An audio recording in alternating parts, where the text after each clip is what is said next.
Hello नमस्ते, I am Deepali Goyal. स्वागत करती हूँ आप सभी का साइंस मैजिक पर। तो स्टूडेंट्स, जैसा कि आप सब जानते हैं, हम लोग कांस्टेबल का पेपर सोल्व कर रहे हैं, मेल कांस्टेबल का। ठीक है, और हम लोग प्रिपेयर कर रहे हैं ग्राम सचिव के लिए, है ना। ग्राम सचिव जो है आपका एग्जाम, उसकी तैयारी हम लोग कर रहे हैं ज़ोरों शोरों से। और मैंने बोला है कि 15 दिन की हमारी स्ट्रेटेजी रहेगी, जिसमें हम 15 दिन के अंदर ग्राम सचिव के लिए मोस्ट इंपॉर्टेंट क्वेश्चन जो होते हैं ना, वो सारे के सारे कवर कर लेंगे। चाहे वो फिजिक्स हो, चाहे वो केमिस्ट्री हो, चाहे वो बायोलॉजी हो, जीव विज्ञान हो, भौतिक विज्ञान हो या रसायन विज्ञान हो, जो भी मोस्ट इंपॉर्टेंट क्वेश्चन हमें लगेंगे, इजी से इजी क्वेश्चन और टफ से टफ क्वेश्चन, जो भी मुझे ऐसा लगेगा ना कि भाई ये आप लोगों को करवा देना चाहिए, वो मैं उठा के आप लोगों को करवा दूंगी। ठीक है, तो अभी हम क्या कर रहे हैं, हम लोग मेल कांस्टेबल का सॉल्यूशन कर रहे थे, जिसमें हमने 31 अक्टूबर की मॉर्निंग शिफ्ट के सारे पेपर खत्म कर लिए हैं। राइट, 31 अक्टूबर की मॉर्निंग शिफ्ट के सारे पेपर हो गए हैं और इवनिंग शिफ्ट का सेट 1 हो चुका है। तो आज की क्लास में हम डिस्कस करेंगे इवनिंग का सेट 2। ठीक है, पहले तो मुझे ये बता दो कि ज़्यादा क्वेश्चन करवा रही हूँ, इस वजह से कोई दिक्कत तो नहीं हो रही आप लोगों को, ये बात मुझे कमेंट में ज़रूर बता दीजिएगा। चलिए स्टार्ट करते हैं ये वाला क्वेश्चन पेपर। और यस, एक और चीज़, जो हम पेपर ऊपर कर चुके हैं, अगर उसमें कोई एक आधा क्वेश्चन साइंस का रह गया जो मैंने नहीं करवाया, तो वो भी प्लीज़ मुझे कमेंट में बता दिया करो, क्योंकि कई बार ध्यान में नहीं जाता। ठीक है, क्वेश्चन, क्योंकि मैं आप लोगों के साथ मतलब जब वीडियो बनाती हूँ तभी मैं खुद भी क्वेश्चन तभी देख रही हूँ। ठीक है, पहले से कोई प्रिपरेशन नहीं है, तो काफ़ी बार ऐसा होता है कि क्वेश्चन जो है वो बीच में नज़र से हट जाता है, इसलिए सामने नहीं आता। ठीक है, तो आप वो प्लीज़ कमेंट में लिख दिया करो, ताकि वो क्वेश्चन मैं अगली वीडियो में करवा दूँ या लास्ट वीडियो में करवा दूँगी। ठीक है, चलिए शुरू करते हैं हम लोग। पहला क्वेश्चन साइंस का देखते हैं, हमारा इवनिंग शिफ्ट का सेकंड पेपर हम कर रहे हैं। ठीक है, पहला क्वेश्चन साइंस का है हमारे पास, क्वेश्चन नंबर 9 देखिए क्या है। A typical angiosperm embryo sac at maturity through 8 nucleate is. हालांकि परिपक्वता पर 8 न्यूक्लिएट एक विशिष्ट एंजियोस्पर्म भ्रूण कोश है। ठीक है, देखो जब एक एम्ब्रियो जो होता है ना, देखो आपको बस ये बात याद रखनी है कि जो एंजियोस्पर्म होते हैं, जो पुष्प वाले पौधे होते हैं जिनमें पुष्प निकलते हैं, फ्लावरिंग प्लांट जो होते हैं, उनके अंदर बनता है एम्ब्रियो सैक। और ये जो एम्ब्रियो सैक होता है ना स्टूडेंट्स, ये बना होता है 7 कोशिकाओं से, यानी 7 सेल से। यानी कि ये एम्ब्रियो है तो ये 7 कोशिकाओं से बना होगा। इसको 7 में विभाजित कर दो, ये हो गए 7। और 8 न्यूक्लियस, कितने न्यूक्लियस, 8 न्यूक्लियस। ठीक है, तो गिनती करके 8 न्यूक्लियस इसमें होते हैं और 7 सेल होते हैं। तो सीधे सीधे आपको बात याद रखनी होती है कि एम्ब्रियो सैक क्या होता है, 7 सेल्ड होता है एंड 8 न्यूक्लिएट होता है। बस ये बात जो है आप रट लो और आंसर दे दो ऑप्शन बी, यानी 7 सेल्ड, इसका आंसर चला जाएगा। क्लियर है। नेक्स्ट क्वेश्चन देखते हैं हम साइंस का, हमारे पास क्या है देखते हैं, चलिए। यस, तो क्वेश्चन नंबर 16 हमारे पास साइंस का है, क्या है देखिए question. A projectile can have the same range for two angles of projection if T1 and T2 be the time of flight in the two case, then the product of two time of flight is proportional to. एक प्रक्षेप्य गति का मतलब होता है ऐसी गति। ठीक है, जैसे कि आपने किसी बॉल को उठा के मारा, तो वो उड़ते उड़ते ऊपर जाएगी, ऊपर जाके फिर एक दूरी पे आकर नीचे आके गिर जाएगी। इस मोशन को कहते हैं प्रोजेक्टाइल मोशन, जिसमें वर्टिकल यानी आपकी ये जो उदग्र गति भी होती है, वर्टिकल मोशन भी होता है, और हॉरिजॉन्टल मोशन भी होता है, यानी कि क्षैतिज गति भी होती है। ठीक है, चलिए क्वेश्चन देखते हैं। एक प्रक्षेप्य के पास दो प्रक्षेपण कोणों के लिए श्रेणी आर हो सकती है। ठीक है, यानी कि दो प्रक्षेपण कोण का मतलब क्या है स्टूडेंट्स, इसका मतलब है देखिए ये कि आपने ये बॉल मारी, एक बार तो इस एंगल पे मारी और एक बार इस एंगल पे मारी, लेकिन उसने क्या बोला, आर जो है ना, ये होती है आर, दूरी जितने पे जाके गिरा, हॉरिजॉन्टल रेंज। आर जो है वो सेम है। यदि T1 एंड T2 दोनों मामलों में उड़ान के समय है, यानी पहली में मान लीजिए T1 समय है, दूसरे में मान लीजिए T2 समय है, तो इसने क्या पूछा है, तो उड़ान के दोनों समय डैश के समानुपाती होंगे, तो समय किस पर निर्भर करेगा। ठीक है, समय किस पर निर्भर करेगा, ये हमारा क्या है क्वेश्चन है। चलिए तो देखते हैं। देखिए, हमें क्या करना है, देखो इसमें हमें 2 केसेस बनाने पड़ेंगे। कितने केसेस, 2 केसेस बनाने पड़ेंगे, एक थीटा केस का और एक 90 माइनस थीटा केस का। ठीक है, ये क्वेश्चन थोड़ा बड़ा रहेगा, थोड़ा न्यूमेरिकल जो है ये थोड़ा साइज में बड़ा रहेगा। ठीक है, ओवरऑल इसका आंसर आप लोग जानते ही हैं क्या आएगा, आर आएगा। देखो एक्चुअल में इसने T1 क्रॉस T2 मतलब T1 और T2 का प्रोडक्ट पूछा है, किसके बराबर आएगा। तो ये जब हम सोल्व करेंगे ना पूरा का पूरा फॉर्मूला लगाकर, तो ये आएगा 2/g मल्टीप्लाई बाय आर, तो ये आर के डायरेक्टली प्रोपोर्शनल आ जाएगा। ठीक है, ये हमें ना पूरा का पूरा मतलब एक लंबे तरीके से ये आंसर निकलेगा। कैसे निकलेगा, देखो आर का फॉर्मूला आप सभी को पता है क्या होता है, U square sine square theta by G होता है। ठीक है, और इसी तरीके से टी का फॉर्मूला होता है 2u साइन थीटा बाय जी। यहाँ से r की वैल्यू निकालेंगे हम, ठीक है, यहाँ से हम T1 और T2 की वैल्यू निकालेंगे और फिर मल्टीप्लाई करके लिख देंगे, ठीक है। तो ये क्वेश्चन थोड़ा बड़ा जाएगा, इसको हम कभी और सोल्व करेंगे, ठीक है, जब हम आगे की सीरीज करेंगे बोर्ड के ऊपर, तब इस क्वेश्चन को सोल्व करेंगे। फिलहाल बस इतना याद रखो कि r का फॉर्मूला क्या है, r का फॉर्मूला है u square sine square theta bye g, और t का फॉर्मूला है 2u साइन थीटा बाय जी। और मैंने आपको बता दिया कि आर क्या है, टी क्या है, प्रोजेक्टाइल मोशन क्या होता है, प्रक्षेपण गति क्या होती है, ये मैंने आपको बता दिया, ठीक है। नेक्स्ट क्वेश्चन देखते हैं हम लोग, साइंस का कहाँ पर मिलता है हमें। Let's see, yes, question number 20 हमारे पास है। देखिए क्या है, what are the part of each single carpal, प्रत्येक सिंगल कार्पल के भाग क्या है। तो देखो कार्पल में क्या होती है, तो ये जो मैं चीज़ बनाती हूँ ना, ये तीनों भाग मिला के कार्पल होता है। इस ऊपर वाले को कहते हैं स्टिग्मा, ठीक है, इस नीचे वाली इस लंबी तार को कहते हैं स्टाइल, क्या कहते हैं, स्टाइल। और ये जो आपको दिख रहा है ना, ये गोल, इसे बोलते हैं ओवरी, या हिंदी में बोलते हैं अंडाशय। और इस पूरे को इकट्ठे बोलते हैं क्या, कार्पल या गाइनोशियम। क्या बोलते हैं, कार्पल या गाइनोशियम, ठीक है। तो आंसर क्या चला जाएगा, स्टिग्मा, स्टाइल और ओवरी, यानी option C will be the right answer. Clear है, सिंपल सा क्वेश्चन था ना। चलिए नेक्स्ट क्वेश्चन देखते हैं। नेक्स्ट क्वेश्चन देखते हैं हमारे पास क्या है। नेक्स्ट क्वेश्चन हमें दिख रहा है क्वेश्चन नंबर 26। देखिए क्या है, क्वेश्चन नंबर 26 है, creation of new individual in unicellular organism is by, एकाकोशीय जीवों में नई जीवों का निर्माण क्या होता है। तो एकाकोशीय विखंडन यानी फ्यूजन करते हैं, वो चाहे मल्टीपल फ्यूजन हो, बहुविखंडन हो, या द्विविखंडन यानी बाइनरी फ्यूजन हो, लेकिन यूनिसेलुलर में फ्यूजन होता है, ठीक है। फ्यूजन किस में होता है, गैमीट में होता है। सेक्सुअल रिप्रोडक्शन किस में होता है, दो पेरेंट्स में होता है। और फाइलोगेमी तो कुछ और ही चीज़ हो गई, ये कोई भी प्रजनन का तरीका नहीं है। चलिए नेक्स्ट क्वेश्चन देखते हैं। नेक्स्ट क्वेश्चन हमारे पास हमारे इकोलॉजी का है। देखिए क्या है, most important ecological relevant environmental factor, पारिस्थितिकीय रूप से सर्वाधिक महत्वपूर्ण संदर्भित पर्यावरण कारक क्या है। तो टेम्परेचर जो है वो सबसे इंपॉर्टेंट है, ठीक है। टेम्परेचर जो है, जिसको देखो, जिसके लिए हम पारिस्थितिकी के अंदर वेदर फोरकास्टिंग वगैरह करते हैं, तो टेम्परेचर उसका इंपॉर्टेंट पार्ट जाएगा, ठीक है। नेक्स्ट क्वेश्चन देखते हैं। नेक्स्ट क्वेश्चन है हमारे पास क्वेश्चन नंबर 37। देखिए क्या है, Aschelminthes is circular in cross section, hence the name. Aschelminthes क्या होते हैं, सर्कुलर होते हैं, यानी कि क्रॉस सेक्शन जब उनको देखते हैं, क्रॉस सेक्शन का मतलब क्या होता है स्टूडेंट, अगर ये कोई बॉडी है, अगर मैं इसको यहाँ से काट दूँ तो ये आपको दिखने में कैसी लगेगी, ये आपको दिखने में ऐसी लगेगी। तो ये वाला भाग क्या हुआ, इसका क्रॉस सेक्शन हो गया, ठीक है। तो क्वेश्चन क्या है, क्वेश्चन है देखिए, एस्कलमेंथिस क्रॉस सेक्शन में गोलाकार है, इसीलिए इनका नाम, देखो गोलाकार है, गोल है, तो इनका नाम राउंड वोम यानी गोल कृमि होगा, ठीक है। इन्हें गोला कृमि या गोल कृमि भी कह देते हैं एस्कलमेंथिस को, ठीक है। फ्लैट वोम का मतलब क्या हुआ, चपटे हैं, ये काटने पे चपटे दिखेंगे। पिन यानी इतने पतले, और प्लेट यानी प्लेट जैसे। तो आंसर क्या आ जाएगा, राउंड वोम ही एस्कलमेंथिस कहलाते हैं, ठीक है। नेक्स्ट क्वेश्चन देखते हैं हम लोग। नेक्स्ट क्वेश्चन है हमारे पास क्वेश्चन नंबर 38। देखिए क्या है, 2 point charges exert on each other a force F, ठीक है, when they are placed R distant apart. चलिए देखते हैं क्या हो रहा है। देखो ये जो 2 पॉइंट फोर्सेस है ना, ये दोनों मान लीजिए क्यू है, ठीक है, ये है क्यू, ये भी है क्यू, इन दोनों के बीच की दूरी क्या है, स्मॉल आर, ठीक है। तो इनके बीच का बल क्या होगा, तो बल होता है, देखिए क्या होता है, देखिए Q1 Q2 डिवाइड बाय क्या होता है हमारे पास, तो नीचे होता है 4 पाई एप्सिलॉन नॉट आर का स्क्वायर, ये होता है हमारा फॉर्मूला, ठीक है। 4 पाई एप्सिलॉन नॉट आर का स्क्वायर, ठीक है, ये हमारे पास क्या आ गया, फॉर्मूला आ गया पहले केस में। दूसरे केस में क्या हुआ, तो दूसरे केस को बना लेते हैं। दूसरा केस हमारे पास था कि हमने दोनों चार्ज के बीच की दूरी अब कितनी कर दी, कैपिटल आर कर दी, और डाइलेक्ट्रिक कांस्टेंट के कर दिया।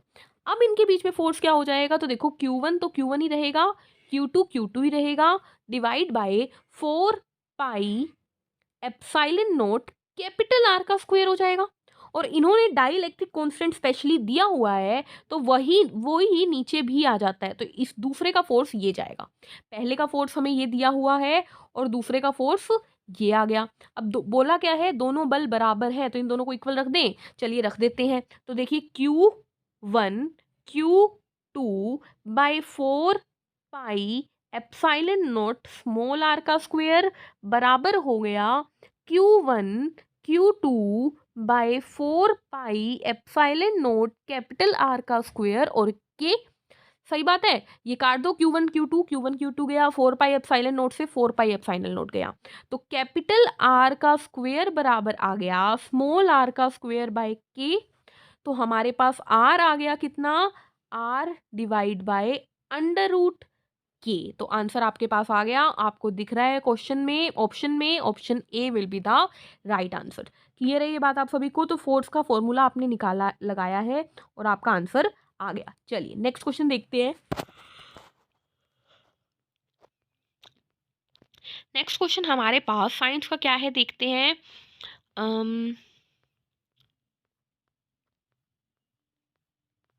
क्वेश्चन नहीं मिल रहा। ओके, ये रहा क्वेश्चन। क्वेश्चन नंबर 50 हमारे पास साइंस का है। देखिए क्या है क्वेश्चन। क्वेश्चन है, taxonomic studies consider a group of individual organism with fundamental similarities as a. Taxonomic अध्ययन मौलिक समानताओं वाले व्यक्तिगत जीवों को एक समूह में क्यों मानते हैं? क्योंकि वो एक ही स्पीशीज के प्राणी होते हैं, यानी उनकी प्रजाति बराबर होती है। ठीक है, जुड़वा की वजह से नहीं, नमूनों की वजह से नहीं, टैक्सा की वजह से नहीं। कहते हैं कि ये दोनों एक ही प्रजाति के जंतु हैं तो इन्हें इकट्ठे रख दिया जाए, ऐसा टेक्सोनोमिक अध्ययन बोलता है। ठीक है, टेक्सोनोमिक, जिसके अंदर हम वर्गीकी के बारे में पढ़ते हैं। ठीक है, चलिए नेक्स्ट क्वेश्चन देखते हैं। वर्गीकी के पिता कौन है भाई? तो लीनियस साहब है। नेक्स्ट क्वेश्चन आता है क्वेश्चन नंबर 55। देखिए क्या है, cyclic changes during reproduction in ship. ठीक है, भेड़ों में प्रजनन के दौरान चक्रिक परिवर्तन क्या कहलाता है? तो याद रखना है, ओइस्ट्रस साइकिल कहते हैं, मंद चक्र कहते हैं भेड़ों के अंदर चलने वाले को। चूहों के अंदर भी उसको इस्ट्रस साइकिल ही कहते हैं। मेंस्ट्रुअल साइकिल किसमें होती है? फीमेल्स में, मादाओं में होती है। सेक्सुअल साइकिल, ठीक है, दो पेरेंट्स के केसेस में ही होगी, आप सभी जानते हैं। चलिए, मेंस्ट्रुअल साइकिल तो रजनो दर्शन हो गया, जो कि फीमेल में होता है, पीरियड्स बोल देते हैं इसे। चलिए नेक्स्ट क्वेश्चन देखते हैं। वुड स्पिरिट क्या है भाई? वुड स्पिरिट बोलते हैं मिथेनॉल को। किसको बोलते हैं? मिथेनॉल को बोलते हैं। तो मिथेनॉल आंसर चला जाएगा, option A will be the right answer. Would spirit किसको बोलते हैं? मिथेनॉल। मिथ मतलब एक कार्बन, यानी कि सी, और वैलेंसी पूरी कर दो ओल लगाकर, एल्कोहल लगाकर, तो CH3OH इसका आंसर चला जाएगा। ठीक है, चलिए नेक्स्ट क्वेश्चन देखते हैं।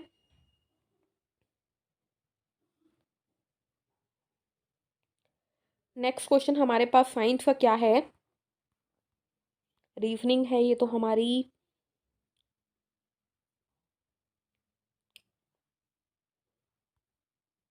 यस, तो क्वेश्चन नंबर 67 हमारे पास है। देखिए क्या है क्वेश्चन। क्वेश्चन है, dash is used as froth stabiliser in froth flotation method.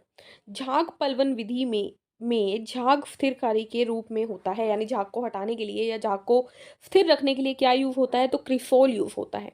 ठीक है, क्या दिख रहा है आपको? क्रिसोल, देखो येलो कलर से किया भी हुआ है मार्क, तो क्रिसोल इसका राइट आंसर जाएगा। ठीक है, नेक्स्ट क्वेश्चन देखते हैं। मैथ के क्वेश्चन आ गए, जीके आ गई, ओके, रीजनिंग भी आ गई भाई। अच्छा, फादर ऑफ ह्यूमनिज्म भी पूछा हुआ है इन्होंने। चलिए ये भी साइंस का क्वेश्चन नहीं है, साइकोलॉजी का क्वेश्चन है। आगे बढ़ते हैं।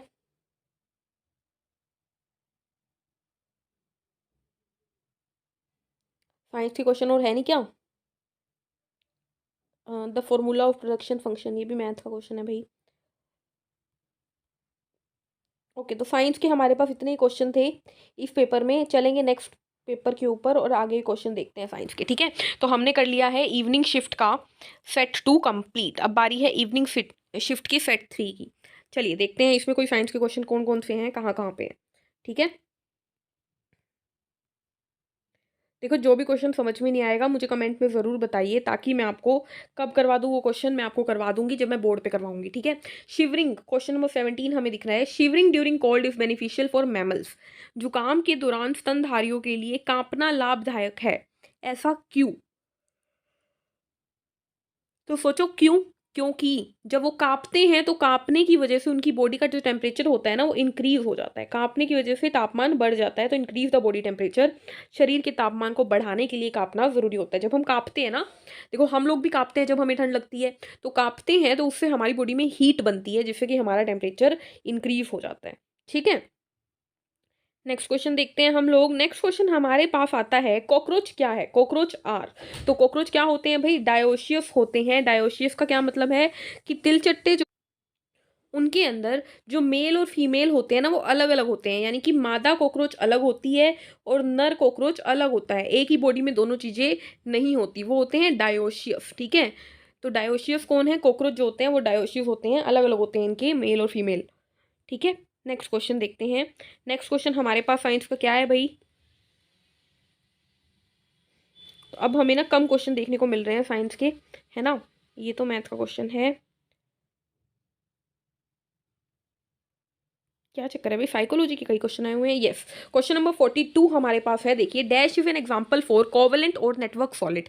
कोवलेंट बॉन्डिंग किसमें होती है भाई, तो कार्बन जो होता है वो फेमस है कोवलेंट बॉन्डिंग के लिए, ठीक है। बाकी सारे आयनिक या कोई और बॉन्डिंग दिखा देते हैं, लेकिन कार्बन जो है वो हमेशा फेमस रहता है कोवलेंट के लिए। और इसमें कार्बन आपको एक में ही दिख रहा है, वो है सिलिकॉन कार्बाइड में, ठीक है। एक क्यूब जैसा स्ट्रक्चर बना लेता है ये, जो कि है सिलिकॉन कार्बाइड। तो आंसर चला जाएगा, ठीक है। इसके अलावा एमजीओ आयनिक से बना हुआ है, ZnS आयनिक से बना हुआ है, CaF2 भी टूट के Ca+2 और 2F नेगेटिव देगा, तो ये भी एक आयन है, ठीक है। चलिए नेक्स्ट क्वेश्चन देखते हैं। ईस्ट, क्वेश्चन नंबर 48, ये हमने रिसेंटली किया है। Yeast commonly reproduced by, yeast क्या करती है, देखो इस तरीके से मैंने ईस्ट बना के दिखाया था। और ये जनरली क्या करती है, खुद के ऊपर एक बड ग्रो करती है, फिर वो बड पूरा एक ऑर्गेनिज्म बनती है और टूट के नीचे गिर जाती है और नया ऑर्गेनिज्म बना लेती है। तो ईस्ट क्या करती है, बडिंग करती है, यानी मुकुलन करती है। स्पोर फॉर्मेशन कौन करता है, तो कवक करते हैं स्पोर फॉर्मेशन, फंगस। फ्रेगमेंटेशन कौन करता है, तो स्पाइरोगायरा फेमस है फ्रेगमेंटेशन के लिए, जिसे रिबन शेप्ड एनिमल भी कह देते हैं, ठीक है। तो स्पाइरोगायरा इसका आंसर चला जाएगा। चलिए आगे बढ़ते हैं। अच्छा, हाइड्रा जो है, हाइड्रा जो है हमने इस तरीके से स्ट्रक्चर बना के हाइड्रा की बात की है। ये हाइड्रा भी क्या करता है, बडिंग करता है, ठीक है। चलिए आगे बढ़ते हैं।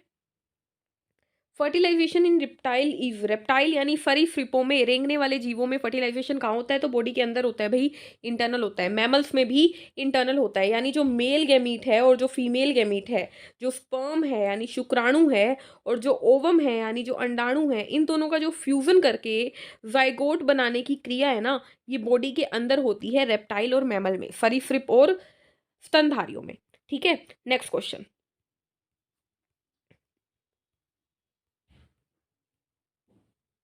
नेक्स्ट क्वेश्चन आता है, क्वेश्चन नंबर 62। देखिए क्या है, which ovary said to be inferior, किस अंडाशय को इंफीरियर कहा जाता है, तो एपीगाइनी कंडीशन को इंफीरियर, यानी इंफीरियर का मतलब होता है देखो किसी के नीचे झुका हुआ, ठीक है। तो एपीगेनी जो होती है उसे इंफीरियर कहते हैं। पेरीगेनी मतलब चारों तरफ, हाइपो मतलब ऊपर, ठीक है, और एक्टो मतलब बाहर। चलिए अगले क्वेश्चन पे चलते हैं। विच मेटल है लोएस्ट मेल्टिंग पॉइंट, तो सबसे कम मेल्टिंग पॉइंट निम्न में से किसका है, तो गैलियम जो होता है वो हमारे हाथ में पिघल जाता है। आपको याद होगा हमने गैलियम डिस्कस किया था, गैलियम जो है वो मनुष्य के हाथ पे, गैलियम सीजियम हथेली पर पिघलने वाले एलिमेंट्स हैं, तो इन दोनों का ही मेल्टिंग पॉइंट क्या है, कम है। टंगस्टन का सबसे ज्यादा होता है, ठीक है। चलिए अगले क्वेश्चन पे चलते हैं। विच of the following if symptom of altitude sickness, यानी ऊंचाई से, जिसको भी ऊंचाई से बीमार होने की आदत है, मतलब जब वो ऊंचाई पे जाता है तो उसका सांस फूलने लग जाता है, उसकी तबीयत खराब होने लग जाती है, तो उस तबीयत खराब के सिम्टम्स क्या हैं। तो देखो, मितली लगना, मितली मतलब नोजिया, मितली सी होती है ना कि मन मितला रहा है, वो नहीं होता भाई। थकान तो होती है चल चढ़ाई की वजह से, लेकिन वो सिम्टम नहीं कह सकते हम। हार्ट पैल्पिटेशन भी नहीं, डायरिया, दस्त लग जाते हैं इंसान को एल्टीट्यूड सिकनेस से, ठीक है। कुछ लोगों को दस्त लग जाते हैं एल्टीट्यूड सिकनेस से, या नाक से खून आने लग जाता है, तो ये दोनों सिम्टम्स में जाएंगे, ठीक है। नेक्स्ट क्वेश्चन देखते हैं हम लोग। नेक्स्ट क्वेश्चन क्या आता है साइंस का।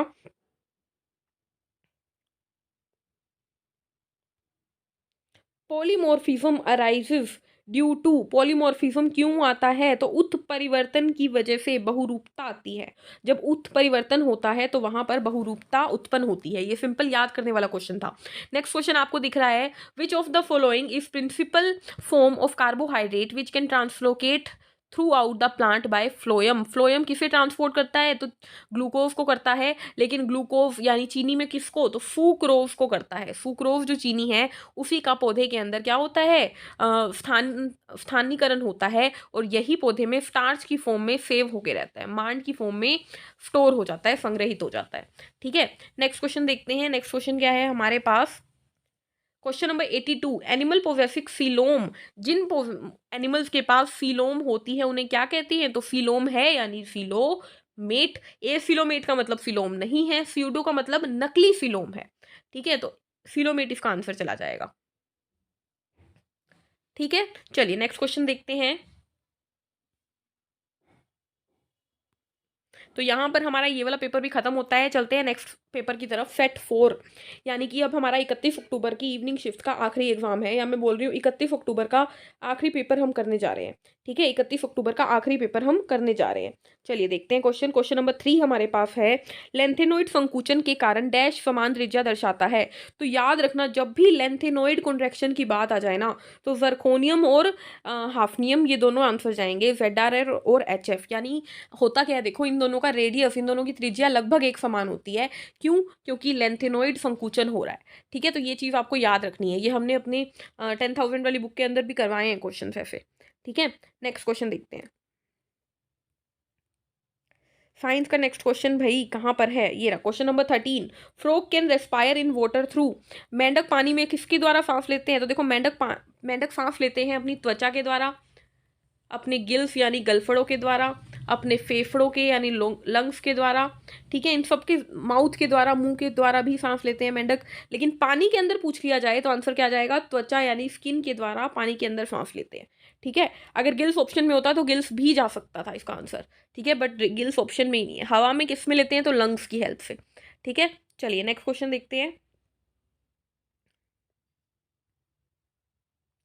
देखो, the first biosphere reserve establish in India, तो नीलगिरी आप सभी को पता होगा, नीलगिरी पहला बायोस्फीयर रिजर्व था जो इंडिया में बना था। चलिए आगे बढ़ते हैं।